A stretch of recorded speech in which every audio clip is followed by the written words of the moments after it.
she would hit me. She would bite me. She would not talk to me. She would be sitting on hubby's lap, and I would go sit down on the couch next to them, and she would go. It was like freaked her out. Hi guys, welcome to my channel. I'm Melinda, plain and simple. Today's video is going to be a little different, actually a whole lot different, because today is a Q&A. When I hit 500 subscribers, thank you very much for subscribing, by the way. Thank you very much for subscribing. When I hit 500 subscribers, I decided that was a good time to just ask you guys, what do you want to know? Because I'd had a couple people asking me questions and also asking me if I had a video that just kind of introduced me, and I didn't have anything like that. So on my community page, I just put the question out there and asked for you guys to tell me what you wanted to know. And you guys really responded. You have some great questions and a lot of unexpected questions. I was super impressed and very appreciative because I really didn't know if anybody would want to know anything. So I'm going to pick names out of this basket, and that is the order that I am going to answer the questions in. I don't really know what I'm going to say yet. I did read through them, but I really don't know what I'm going to say. So let's get started. See who is first. It is Sophia from the End Chapter. Hi, Sophia. Love you, baby. I will put a link in the description box below so that you can check out these other channels. So everybody who has a channel, which I guess all these people technically have a channel, I will have a link down there. Not all of them publish videos, but they all have a channel. So if you want to check them out, say hi, whatever, I'll have a link in the description box so you can do that. Sophia's question is, she says, hey darling, what is your happiest memory? And this is one of those questions I did not expect to get. So thank you, Sophia, for making me have to really think. But, you know, the one thing kept popping into my head, and I didn't want to just answer with the typical, the day I got saved or the day I got married or anything like that. And what was in my mind was this one day, a long time ago, my niece's daughter, Julia, I used to babysit for her. And so I think she's 26 now. So it would have been like 24 years ago because she was probably around 2, 3, something like that. And I think her mom had come to pick her up after she got off work. And she came over before she left and she gave me a hug. And that hug was different than any other hug I've had before or since. So I always called it the mommy hug because I felt like it was the hug that a child only gives to their mommy. I don't have kids, and so I went through things that I would call my mommy mode, where I would go through times where I really wanted to have a kid. But that day when Julia, that's her name, Julia, when Julia came up and gave me that hug, there was just something about it, and in that moment I was healed, and I never again had that mommy mode. I never again felt like there was anything missing at all. I mean, I was never one of those women who agonized over it, but I would have those times where I wanted to have a kid. But in that moment, I knew that I had what was missing, and I was complete, and I didn't need to have a child in order to fulfill that because of that hug. So God gave me that gift, and Julia gave me that gift. And yeah, I'm going to cry, so I'm going to have to turn the camera off. But yeah, in that moment, I mean, that was my happiest, I guess you could say that was my happiest moment. Yeah. So there you go. Now I got to quit. So I'm going to really cry. So hang on. So going on. Sorry. Had to wipe those tears away. Hopefully my eyes aren't all red now. I didn't get a big boo-boo or a boo-hoo thingy going on or anything, but when every single time I cry, even just a little bit, then I look like I've been crying like a lot. So, yeah. So let's see who's next. Jenny Jenkins. Hey, Jenny. Jenny and I have been talking a little bit because she has a really interesting question. She is from Canada. And Jenny says, I'm sure this is the strangest question you'll get. I don't know if it's strange, but that was a funny way to start. She asked me if I have any family ties to Canada because I look like a combination of her and her mom. And she describes some mirror image things. So, yeah, so she wanted to know if I have any relatives there. I don't know if I have any relatives there, to be honest with you. And I did ask one of my cousins who researches family history, but there is an incident not related to what Jenny specifically spelled out in her question, but there was a time when there was a possibility that there was a family member who ended up in the United States, and the rest of the family ended up in Canada. So it is possible. I don't know. But that would be really interesting, wouldn't it, if it turned out we were actually related. So there you go, Jenny. I don't know, but possibly. And so the next person is, and by the way, she sent me a picture of her and her mom. So that's pretty cool. I don't know. We're going to talk on Facebook. You never know what we might find out, though. If we are related, I'll keep you updated. Let's see. Oh, we have Gloria Aguilar. Okay, Gloria says, I always relate to you respecting what items belong to your husband. What are his thoughts on all your progress? Honestly, he doesn't see it as progress because he likes to have the stuff around. So what I do is I have a couple of rooms in the house where I have more stuff in those rooms. I decorate more in those rooms so that he feels comfortable too, because it's his home as well. He doesn't say anything negative about it. He just says, just don't declutter my stuff.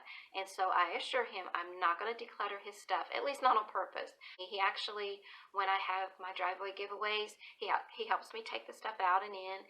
He takes stuff to the donation center for me. He will let people know that I'm giving away stuff in the driveway. He walks around the neighborhood a lot, so he'll let neighbors know there's stuff out there for free. So he doesn't fight against it. But he doesn't come in going, yay, what are we going to declutter today? So, yeah, that's my honest answer. So, hopefully that answers your question. The next person is KaLeigh. Hopefully that's how you say your name. Not KaLeigh, but KaLeigh. I apologize if I say anybody's name wrong. But KaLeigh wants to know, she says, you are so creative, so I wonder what you used to do before you retired, and what did you study when you decided to go to college? Before I retired, I worked at a bank. I worked there for 12 years, I think. I was the teller for 2 years, and then I transferred into the trust department, and I became an IRA specialist in the trust department, and then they moved the IRAs to a different department. But I stayed in the department and continued. I also did some, I helped the administrators with some things. I didn't have the title administrative assistant, but I assisted the administrators. But I kept doing that after I finished, or after they moved the IRAs out. So I was in that department for like 10 years.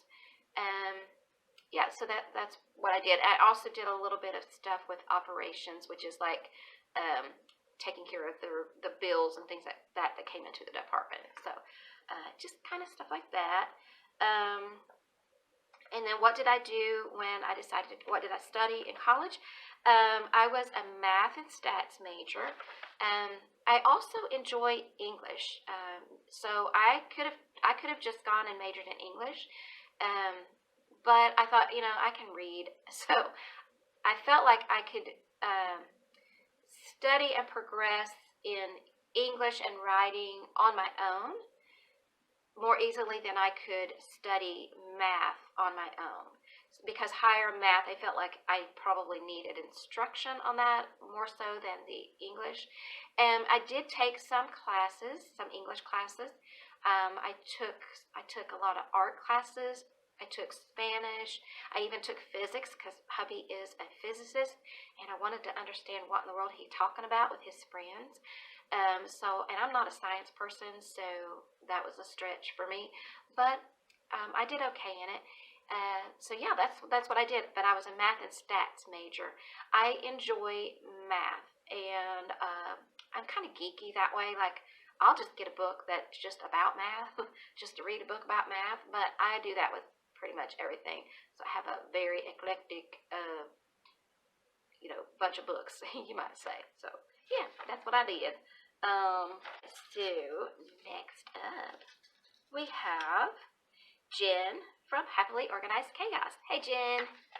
Jen is one of my buddies from Tiny Tidy Tuesdays. You have to check us out. Sunday Dawn is the host of Tiny Tidy Tuesdays, and Jen is one of the ladies who does the Tiny Tidy Tuesdays every week. She asked me what made me decide to start my channel. I had been decluttering for a while, almost a year when I started my channel. I think I had just been learning so much. When I first started intentionally and continually decluttering, I hadn't really watched YouTube channels. I tried the Marie Kondo thing in my kitchen. That was a disaster. Because I took everything out and then realized it kept triggering pain. And so it took me 2 months to get it all put together, put back in my cabinet. It took me 2 months because over half that time, I was triggering pain and ending up sick. So I realized that was not the way to go for me. So I kind of, was learning on my own. And then I discovered Dawn, the Minimal Mom, and through her, I think she had a collab or something, and so through her, I discovered a bunch of other YouTube channels, and I just learned a lot from those ladies. At some point, I wanted to give back. I wanted to help other people as I had been helped. But that's the reason I started my channel, because I wanted to help other people. And I wanted to be able to show people that you're not a failure if you're not doing it just like somebody else is. As long as you're making progress, then you're not a failure. So, there you go. I may have to cut half that out. I don't know. Whatever. Let's see. We just have 3 more to go. And this one, Sunday Dawn. I don't know. Let's see. Sunday Dawn from the Helpful Home. She is the host of Tiny Tidy Tuesdays. So, Miss Sunday Dawn, the reason I'm acting that way is because I know Sunday Dawn had 2 questions. And I'm going to read both of them, Sunday Dawn. The first one is, who's your favorite YouTuber named after a day of the week? I don't know, Sunday Dawn. Who do you think? But then she did send another question. She said, you are such a gifted writer. Thank you, Sunday Dawn. Her question is, have I ever been published? And if so, where can you all find my work? I have self-published my poetry books. I have 3, and they are all available on Amazon. Hang on, I'll go get them. I was going to get those to show to you. This one's my first one. This one is called A Bit of Tickle for the Mind. It is available in paperback and in also ebook. And then this one, I think this was my second one. This one is called In the Spirit of Halloween. And right after I published it, I thought of a better title. So maybe someday I'll write one and call it that. But anyway, oh, and by the way, I don't know if you can see this. That is me. I drew that on the computer. It's the only time I ever did that. I found this little thing where you could draw on the computer, and so I did that. That was me because I didn't want to put my picture on there. Surprisingly, I do not like to be in front of the camera.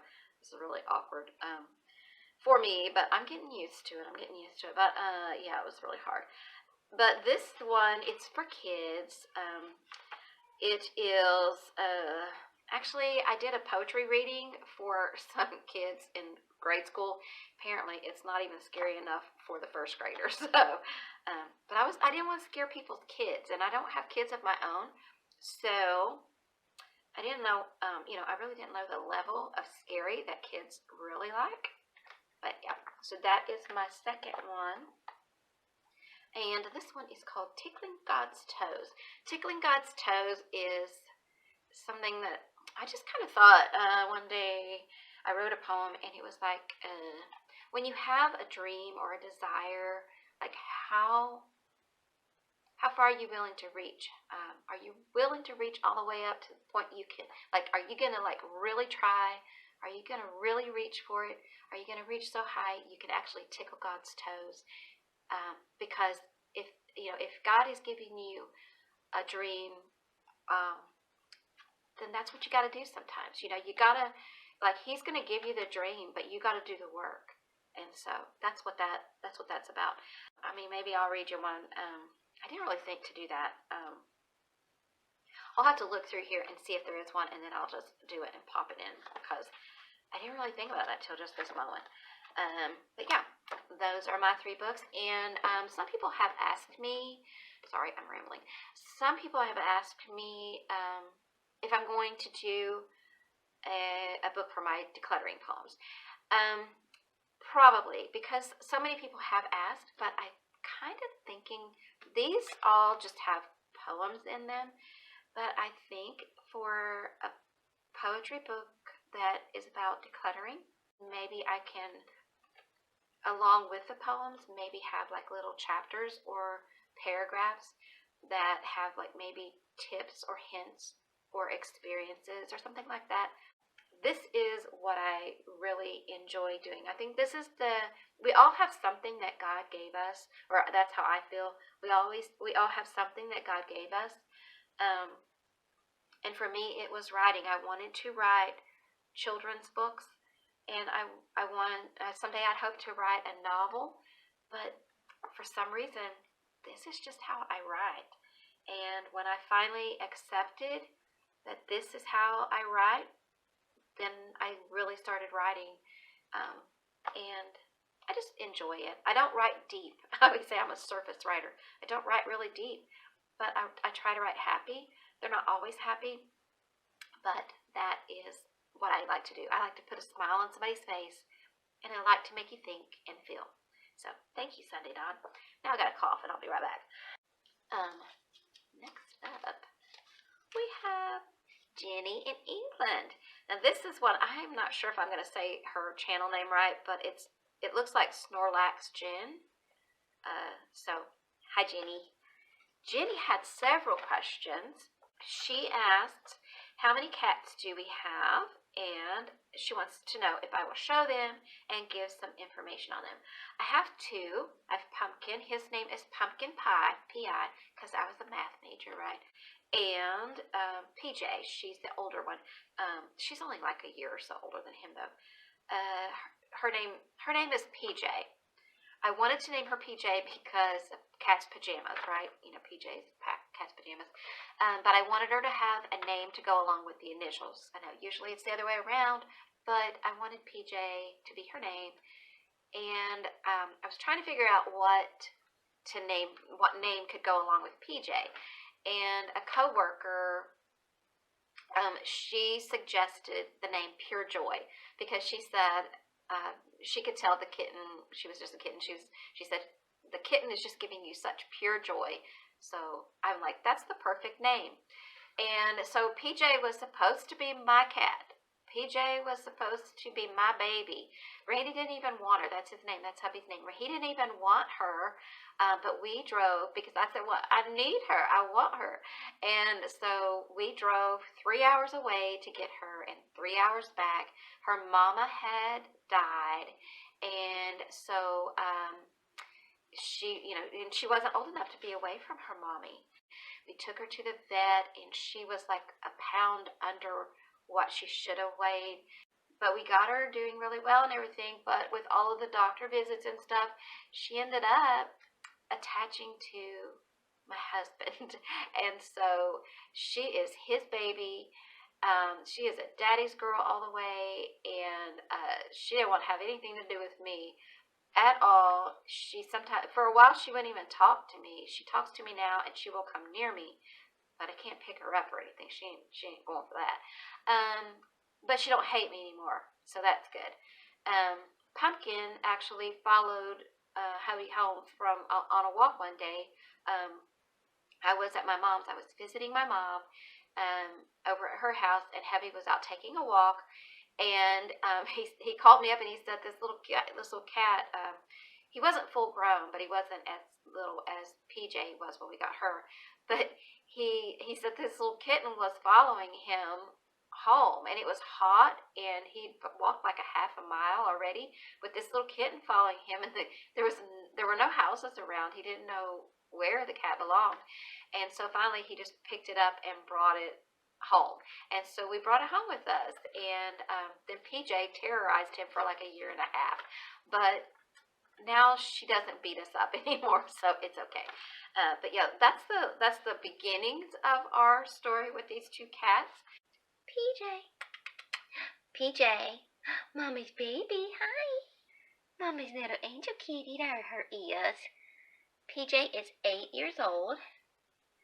Pumpkin is 6 years old. And see her little, I don't know if you can see them, her little angel wings. These two places right here. She has her little angel wings there. There she is. There's Mama's girl. There's Pumpkin. There's Pumpkin. Yeah.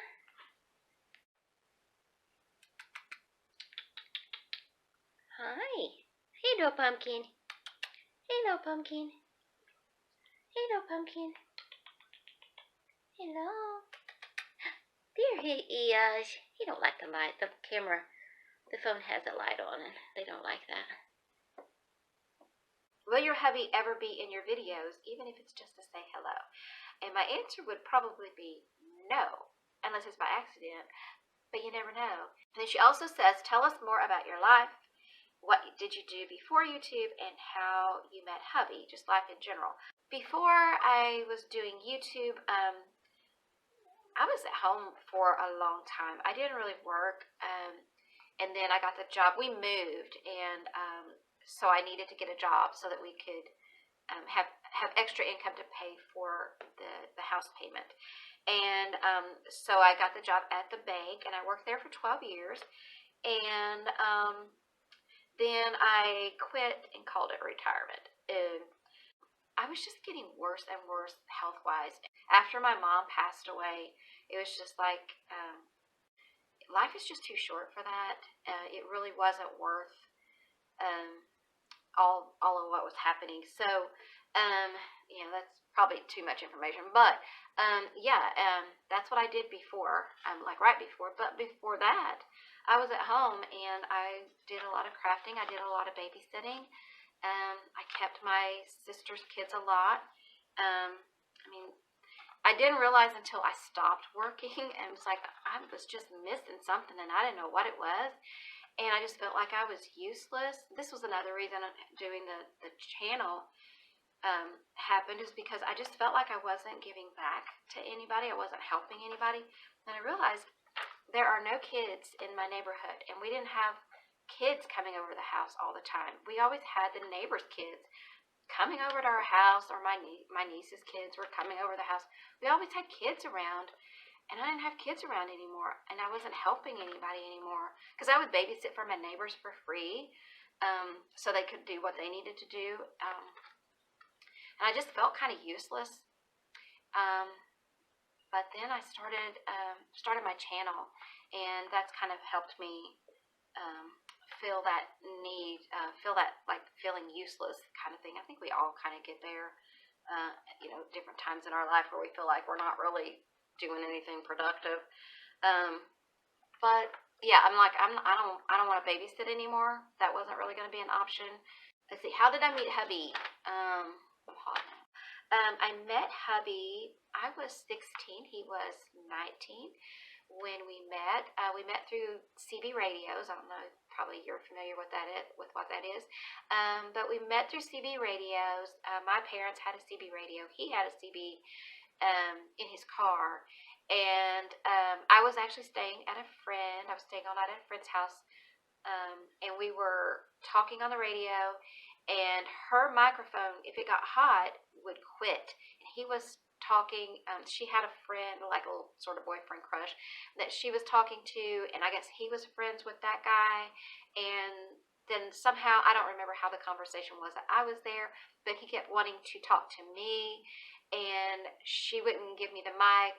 And then she finally, after like a half an hour, she handed the mic, and it literally stopped right then. And he's like, hello, hello, hello. And I wasn't answering back. We could hear, but I wasn't answering back because I couldn't. And then he goes like, well, okay, be that way. And he like, now I was very shy. And so I wasn't really one to go out and like, I'd never dated anybody or anything. And so it was like, you know, this guy wants to talk to me, and she won't give me the mic, and then she does. And then it was like, he's gone. Okay, so like a month later, I was at her house again, and he gets on the radio, and she had let her friend know to let him know what was going on. He didn't know whether to believe us or not, but he got on the radio again, and he gave us a second chance. And then he tracked us down through the signal. Now they kind of say that's kind of creepy, but back then I was like, you know, no big deal. But he tracked us down by seeing where the signal was, and he found her house. She lived in a trailer park. He found where she lived, and he actually came and said hello, you know, met us and everything. But yeah, it was kind of like, wow, he gave us a second chance. And I was still super shy. I was 16. My friend was 12. She looked 16, and I looked 12. So he comes in. He's 19, and he's thinking that we are like, you know, punking him. They didn't call it that, but he thought we were like, you know, messing with him. But yeah, and I was like so shy. I was sitting behind a rocking chair and wouldn't come out at first. So I was really shy. But then I did, you know, I did. And then he came back the next day to say hello again. And then he said he had to go for a flying lesson because he was trying to get his license. He never did do that, but he was trying to get his license, and so he said, I'm going to fly over your house later, and over my actual house. So and I'm like, well, how will I know it's you? He said, you'll know. So he told me what time. So I was out back looking up, and then there's this plane goes over my house, and it's like going like this. So he was saying hello as he went over my house, and then he went on a trip. And he went out west to Arizona.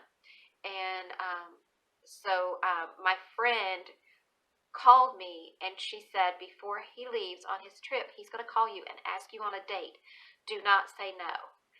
Had she not called me, I probably would have said no because I was so shy that was the first thing I said.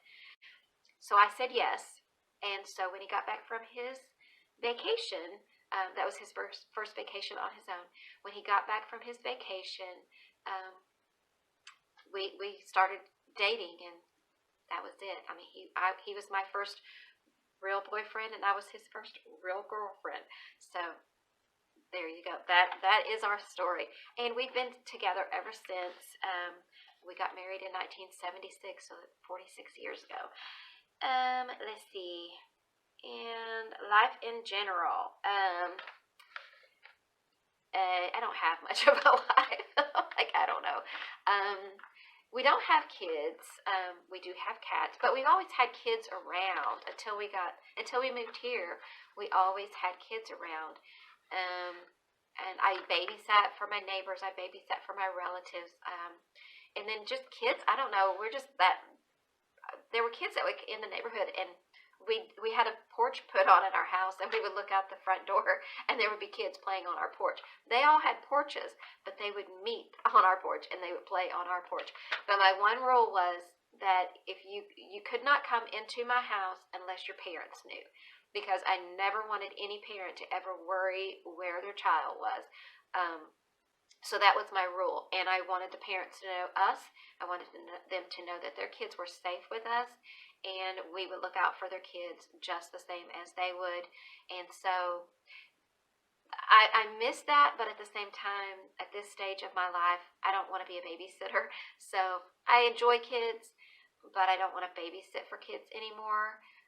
But I would never trade that time in my life because I didn't have kids, and that kind of filled that space for me. That kind of filled that up a little bit to where I didn't have kids, but I did get to enjoy kids. So, because kids are great. I mean, kids are fascinating. They're wonderful, but when you're the babysitter, you get to send them home, and when you're the aunt, you get to send them home. And I think God knew what he was doing. I would have loved to have had a kid, but I don't know. I mean, I think God knew what he was doing because I don't know if I could have done it. I mean, y'all moms are like, you are awesome. Yeah, being a mom is a lot. Yeah, so hopefully I gave you enough answer for what you want. If not, Jenny, you can just let me know and I'll answer you some more. And I think we have one more question in here. This one is Lisa Foster. Lisa actually asked a question in the comments, not in the part, not on the community post. But I asked her if it'd be okay if I just answered it in the Q&A. I got a little like thumbs up thingy, so hopefully that was Lisa saying yeah, because I didn't hear back from her like directly, like not a yes or no. But Lisa wanted to know, why am I not doing crocheting, sewing, etc. anymore, and what are my new hobbies? The reason I'm not doing, well, I never did really do a lot of crocheting. I did a little bit, but I didn't really do a whole lot of that. More of that was a fantasy self, because I have like crochet books and stuff like that, because I would buy the book and then never do anything with it. I did teach myself to knit. I did try to do a little crocheting, but I didn't do a lot of that. I did more cross stitching. That I really loved, and I found that I love doing handwork, beadwork, that sort of stuff. Sewing was just something that was just, my grandmother sewed, my sister sewed. It was just something that was just part of the family thing. I wasn't good at sewing when I was really younger. I kind of like was afraid to mess up. You can't really be good at something if you don't mess up. But eventually I got to where I was okay with it and I was comfortable, and then I was able to do it well. But the reason that I am giving that up and a lot of the other stuff is because of my neck. I can't sit and do those things anymore. Hubby's home. I'll answer the rest. Okay, so hubby's home. He went down to the basement for a few minutes so I can finish this up. But the reason that I have stopped doing a lot of my hobbies, like I didn't really crochet that much, but the sewing and the cross stitch and all that stuff, is because of my neck. I can't sit and do those things anymore, and it just triggers the pain. So I decided to just focus in on just the writing, and that's probably the main one. Right now, this is probably what you would consider a hobby, doing the YouTube thing. But yeah, the poetry, and hopefully maybe someday I might actually write that great American novel or a children's book or something.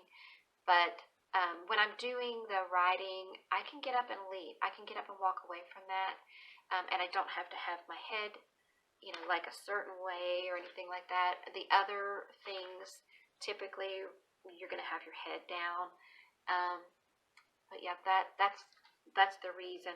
Plus, I think we go through different stages in our lives where, we might be really into something for a while, but then we're not. I think I would have kept doing the cross stitching, but that actually, several years ago, I started having trouble with my eyes because I did cross stitch so much. So I actually haven't been doing the cross stitching for many years. And that actually started because of the eye problem. I can't sit and do puzzles anymore. I used to love to sit and do puzzles. I don't sit and read as much as I used to, and I don't really like listening to the audiobooks and that sort of stuff. So yeah, most of my hobbies I am letting go of. That's making it easier to let go of this stuff, but honestly, it wasn't really easy. I mean, I haven't done cross stitching for probably 15 years, and I'm only just now have let go of the stuff that went along with it, because it was just such a part of me, that fantasy self thing, I guess, like maybe someday I'll do it again. But yeah, I'm like, at this point, I'm ready to just go ahead and let go of the things that I'm not going to use, because I don't want somebody else to have to do it after I'm gone. And I can't maintain it because of the neck problem. I can't maintain my house if I have all the stuff around. And yeah, that's the reason, because of my neck. But yeah, but I enjoy my writing, so I'm okay with it. I can take that anywhere with me, right? And I don't have to have a whole lot of stuff. So yeah, so that is the last question. So I want to say again to everybody, thank you so much for sending in your questions and for supporting me. And I just really appreciate it. I mean, I appreciate your encouragement. I appreciate your support. And I appreciate you guys being there. And I hope I answered your questions okay. Since we're talking about my books, I thought I'd look in here and see if there was a poem that pertained to decluttering. I wrote this one for my sister one year for Christmas, because she didn't want any things, and so I wrote her a poem. And this is how it goes. Gift wrap. My gift to you is I give you no crap, no bags you must open, no box to unwrap, no clutter, no junk, no trinkets to treasure, no tickets to lose, no calorie pleasure. You won't have to look for a place you can stash it. You won't have to ask your banker to cash it. No framing, displaying, no need for regifting, not even a need for repurpose or thrifting. No buttons to push, no turnkey to wind. You don't need a battery, and nothing needs shined. And as for this poem, you can stand up and clap. It's finally over. Let's call it a wrap. I hope you will continue watching my videos and continue commenting and letting me know what you are up to out there as well. So for now, happy decluttering. See you next time.